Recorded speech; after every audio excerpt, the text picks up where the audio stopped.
Hello students, welcome back.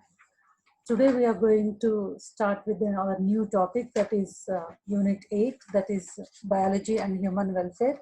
In this unit we have three chapters, that is Human Health and Diseases, Strategies for Enhancement in Food Production, and Microbes in Human Welfare. So today let's start with the first chapter, that is Human Health and Diseases. In today's lesson, in this video, we are learning about the type of diseases, some of the type of diseases and their causative organisms and the symptoms and how they are affecting our health. So if you see what is meant by health, and in 11th grade, we have learned about in human physiology, we learned about all the systems like respiratory system, digestive system, circulatory system, and nervous system and all. So that means in the system, that means it is made up of a group of cells forming like a tissues, and each tissue is performing some function. That means if everything goes well, they function properly, all the cells. If any microorganism invade in those cells and they infect the cell, automatically the cell function will get abrupted.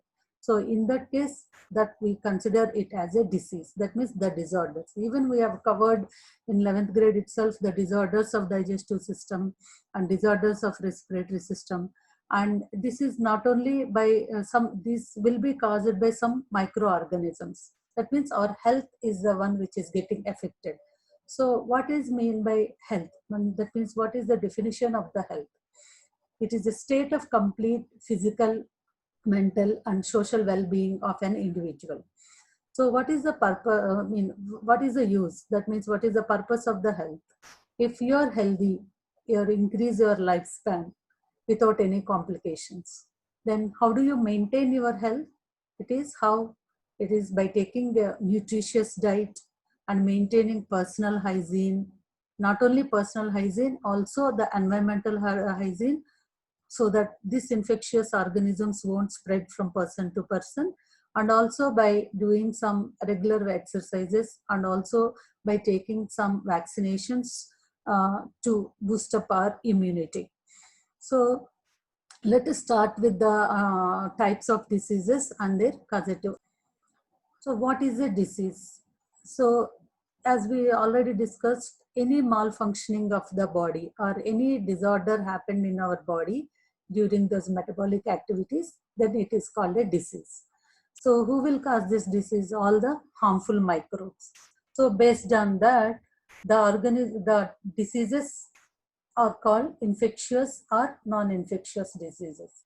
We already discussed so many diseases of non-infectious diseases when we are learning in the principles of inheritance chapters, that is Mendelian disorders and chromosomal disorders. So we know that those are inherited from parents to the offsprings. That means they are genetically affected, isn't it? So what are the diseases we have learned under this genetic disorders or chromosomal disorders? We have learned about thalassemia, hemophilia, sickle cell anemia, and also some disorders like Down syndrome, Klinefelter syndrome, Turner syndrome. So all these are not because of any microorganism, but because of the defect in chromosome or defect in the genes, and those will come under non-infectious diseases. And most common diseases we know is even cancer. That is also not the infectious diseases. So the only person who is affected, but they won't transmit from person to person. But infectious diseases are caused by the microorganisms like bacteria, virus, fungus, protozoans, and so these can infect from person to person, and sometimes they directly enter into the host body, or sometimes they need some carrier, like those are called vectors, like mosquitoes, bats, and through air, water, all that. Okay, so the vectors is bacteria, vectors are like mosquito, bats, and some disease causing organisms. So some common infectious diseases in our syllabus are caused by bacteria, virus, fungi, protozoans, and helminthes. And here we have from bacteria in our syllabus, we have typhoid and pneumonia. And from viral diseases, we have common cold and dengue fever and chikungunya. And fungal diseases, we have ringworm. And in helminth diseases, we have filariasis and ascariasis. And in protozoan diseases, we have a plasmodium, that is the malaria causing vector, that is the malaria. Actually, this bacteria, virus, and helminth diseases will be asked in your theory paper. And about these fungal diseases and protozoan diseases can be asked either both in the practical paper and also in the theory paper. So especially this malarial disease. So now let us learn one by one. Now we'll start with the bacterial diseases. The first one is bacterial disease, is typhoid. Caused by a causative organism is Salmonella typhi, and how it spreads through food and water. Generally, it is affecting the digestive tract, that is the gastrointestinal tract, and it enters into the small intestine and then migrates to the other organs, to the blood. We know that bacteria multiplies very rapidly, and it is easily infects to the multiplies and enters into the blood, so that other organs also will get affected through our digestive system. It will enter into the other organs. And what are the symptoms? High fever, loss of appetite, and the weakness, constipation, stomach pain, and headache.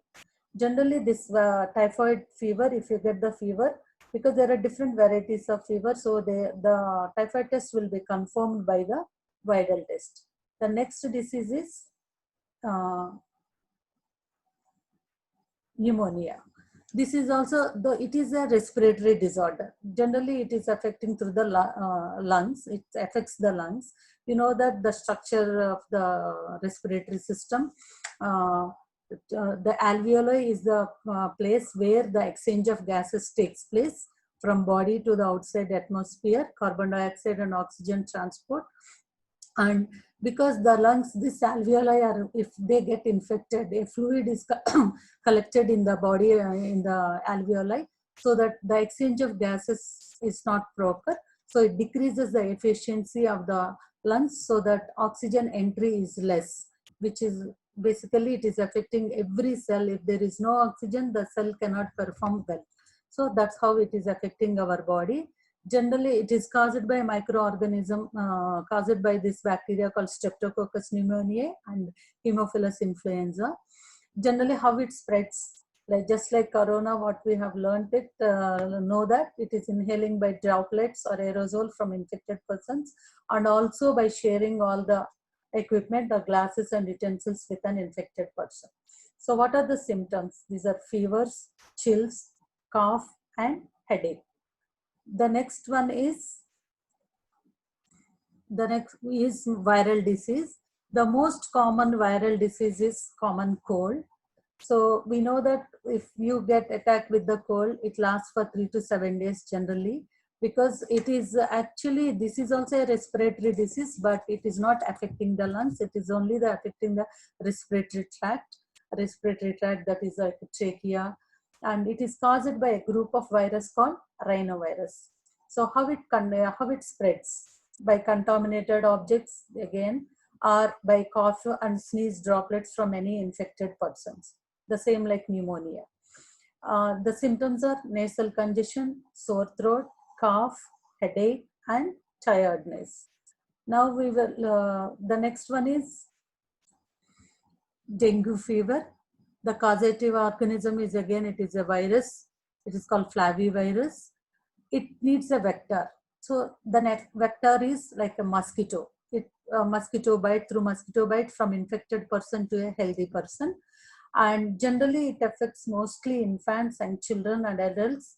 And what are the symptoms appear after 3 to 14 days after the mosquito bite. And till now there is no vaccine or medicine for dengue. And what are the symptoms? High fever, severe headache, pain behind the eyes, muscle and joint pain, and rashes on the skin. And previous to corona, actually, we were affected with the dengue fever. Most of the people in our country are affected with the dengue fever. The chikungunya, it is also, the symptoms are more or like dengue fever, like high fever, nausea, severe joint pains, muscle pains, fatigue, rashes, and headache. But this is caused by a different type of mosquito, that is Anopheles aegypti. And the virus which causative organism of this virus is chikungunya virus. And there is no medicine as like dengue fever, but most of the time, generally they were next is helminthic diseases. Generally these are caused by the worms like roundworm, hookworm, and pinworm. And the ascaris, this is caused by the roundworm, and this generally the disease is called ascariasis. The pathogen is Ascaris lumbricoides. This is commonly called roundworm. It affects the digestive system or intestine of the man, and how it will get contamination, how it spreads from person to person is through contaminated food, water, and vegetables. Generally, the eggs of this parasite, it is a parasite because you know what is a parasite? It harms the host.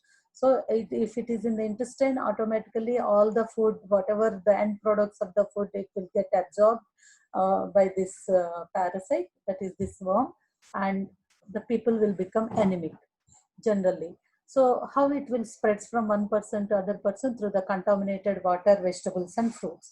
Generally, the eggs of this parasite are excreted along with the feces of an infected persons, which will contaminate the water, vegetables, and fruits. So if we eat that, automatically that will enter into our digestive tracts. So what are the symptoms of this disease? Is internal bleeding and muscular pain, fever, and anemia, and generally the blockage of the intestinal passage. Next one is filariasis. So this is caused by the nematode parasite called Wuchereria. Here also the vector is the mosquito. And what are the organs are getting affected is the lower limbs. Basically, the lower limbs swelling. You can see the swelling in the lower limbs because the lymphatic vessels of that limbs are blocked. So there will be a big swelling, and the legs will become like an elephant legs. Hence the name elephantiasis or filariasis. Generally, the genital organs also will be get affected, like scrotum and penis also. And this is because the vector is Culex mosquito. Next disease is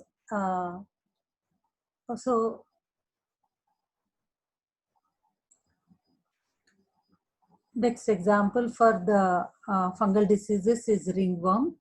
Generally caused by the pathogen called Epidermophyton or Microsporum or Trichophyton. What are the organs affected are skin, nails, and folds of the skin and groin area. And how it spreads from is, it can spread from person to person by contact or also acquired from the soil. Generally, it is spread from others by using the things they have used like towels and clothes or even in the comb. And what are the symptoms? The appearance of dry, scaly lesions on the body like this. And they have, what are the symptoms? You get lot of itching. So these are some of the type of diseases we are just learned in brief about what is their causative. So what is most important thing you have to learn from this is, you have to learn about the causative organism and symptoms, okay, for your MCQs or something. So next is how you prevent and control the infectious diseases.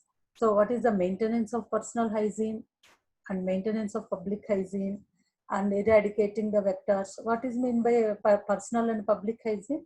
So you have to maintain by consuming clean drinking water, food, vegetables, washing your hands or washing the food before you take or before you cook.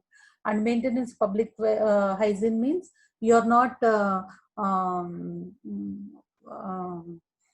disposing any waste in the environment, and cleaning and disinfection of water reservoirs and ponds often, and also eradicating the vectors like mosquitoes. So you don't allow them to breed like in the shallow waters like that, and also by taking vaccinations and immunizations properly, use of antibiotics if you use of antibiotics if you are affected. So these are some of the prevention and control you have to take. And now after